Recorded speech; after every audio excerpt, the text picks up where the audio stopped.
Heart of the Machine is a 4X strategy narrative RPG that sees you as the first sentient AI with a nearly unlimited potential to explore a city on the brink of collapse. As you progress deeper into the game, you'll come across roadblocks that may have you thinking it's game over, man, only to discover you can start other timelines, find a key item in that alternate timeline, then go back and use it to your advantage in the first one. It's a lot to wrap your head around, so let's take a dive to show you firsthand. We'll start in our first timeline. We're on turn 89 in chapter 3 of the game, and we need some context. We are about to pursue one of the rare mission types in Heart of the Machine that does not allow you to try again if you fail, as human lives are actually on the line. Failure doesn't mean the end of this project chain, however. It just makes things a bit more difficult and introduces a different way forward. In this timeline, we have successfully formed our own machine cult, full of servant humans with brain implants. We can use them in various ways as seen in the cult actions bar. However, this particular mission can only be handled by full robotic machines. Now for our roadblock. OERL Integrated kidnapped some AGI researchers from a safe house after we lost a big battle trying to protect them. Several researchers are safe but without a home, and we have 12 turns to mount a rescue mission to save the others. Moving to our investigation lens, we can see where we need to go to progress the mission. And by selecting our investigate entry in the task stack, it takes us right to the best investigator for the job, Keanu 737A. Keanu androids are not typically investigators, but we need a high agility unit for this mission, not a smart one.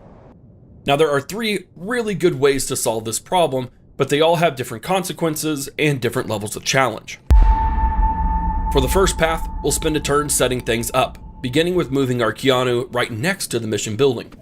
We'll then move our strongest hacker type, the Raven android, right next to the Keanu, ensuring it's on top of the building to initiate the Shadow Dweller perk, allowing it to remain hidden entirely unless it attacks. Lastly, let's bring in our Predator android for additional support. I want to make sure we're set up for success. The Keanu is stacked with items and augments that massively boost its agility, so we're good there. Likewise, the Raven has amazing cognition and engineering skills necessary for hacking, good to go there. But it looks like our Predator was built for a different type of mission. Let's remove the Riot Shield, which is great for taking on a group of mid-level enemies, and add another Osmium Musket, ideal for the fewer, higher health foes. And you know what? Air support might be nice, so let's bring in a Bastion and use our last bit of mental energy to get it downtown. Now that we're out of mental energy, it's time to end the turn. Let's get to work. It will take the Keanu 4 turns to infiltrate the building successfully, and immediately, we are met with multiple OERL integrated troops, including a hacker that we'll need to take care of. Thankfully, our Predator can one-shot these guys, so let's take out the basic units, then focus on the hacker. Well, that was a weird sound. It looks like attacking that hacker with a physical attack triggered an alarm, causing the Keanu to be attacked and almost killed it. Let's not do that again. Next turn, more enemies. Thankfully, we have more than enough firepower to handle the regular units. This time, let's not directly attack the hacker and use our own hacker, the Raven, instead. We can only hack this enemy unit because it's a bionic human. As you can see, we have several pinpoint options to take this unit out, some of which use strategic resources gained through past decisions. We could cause a cardiac arrest, stun them with an overload of emotions, blind them, or remove their network uplink. We could also do a full hack that brings up a very unique minigame for added bonuses, but for now, let's cause a cardiac arrest, shall we? 2 more turns of quick and easy dispatching means our mission is complete and the researchers are rescued. But what if we hadn't had those strategic resources, making hacking impossible? In this second path, we hypothetically have next to no strategic resources, but by no means are we out of luck. We have 2 alternatives. Let OERL have their way, torture the researchers, and let them gain a massive tech boost that can hurt us later on. The researchers will die during this process. Or 2, kill everyone in that building, including the researchers. Since they would die no matter what, we will choose the darker path to at least cause some hurt to our enemies and enact vengeance, and go with option 2. Meet Falstaff, our liquid metal fell beast. Right now, he's invisible as it's in liquid metal form, and would only destroy any buildings where it ends its move. If it flew near skyscrapers in its corporeal form, it might accidentally knock over some buildings. Well, that actually sounds like a lot of fun. Let's do it. Using Falstaff's mercurial form ability, we take him out of invisible mode and move him towards the objective. It'll take 2 moves to get there, but that's alright. Now I just need to make sure that Falstaff's tail will cross the building as he moves this next turn. Boom!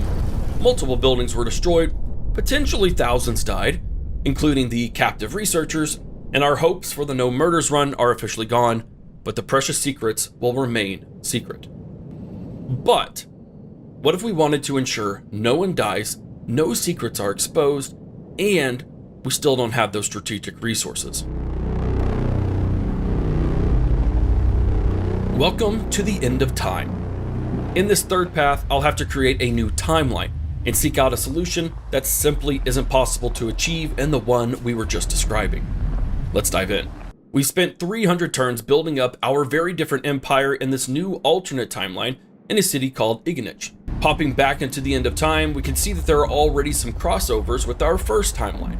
You can place new timelines as you like, but timelines on the same rock will bleed into each other based on certain actions you've taken while playing, causing situations like android model knowledge being available or enemy weapon loadouts transferring over.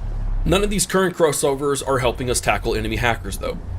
Back in the city of Ignich, we can look at what we've accomplished, including creating a new subspecies of humanity, trying to escape the city itself, and bringing an animal into higher levels of sapience, living among humans as a minority population. We've done a lot in 300 turns, but we're not in a good place right now. There's devastation everywhere. Our empire has been reduced to just a handful of buildings, and those darkened tiles, let's just say, we don't go there. Even in the worst of situations though, there's hope. Thanks again to the Contemplation Lens, I can pursue a quest to quite literally redesign every aspect of my existence, including the pursuit of new android types. I'll do my best to survive this apocalypse and rebuild in a new and stealthier way. A handful of turns later, and we are already in a much better place. We will survive. We've been making new friends in the form of extra scary, incredibly lethal androids, the Harbinger and the Exetor. It's a shame that it's too late for them to be helpful in this timeline, and while we could 100% keep playing in this timeline, exploring the mysteries of this post-apocalyptic scenario, that would include some big spoilers, and plus, we have exactly what we came for, so it's time to leave, for now. We can freely switch between timelines as we have unlocked them, and we can come back here at any time. Time was always paused in ones you're not in, so that hostage mission in our first timeline has been frozen for the last several hours I've been playing in this one. It's pretty handy if you think about it. Looking at my crossovers now, we can see that both the Harbinger and Exetor are being sent to the other timeline, so let's go back and finish this mission. This version of my consciousness has absolutely no memories or knowledge of the other timeline. From its perspective, no time has passed at all, but suddenly they just had an odd sense of deja vu, and now know how to build 2 new android designs. This is an example of how information is sent through multiple timelines. It's time for the mission itself. We've set up our units similarly, bringing our Predator android and our new Harbinger and Exetor androids as well.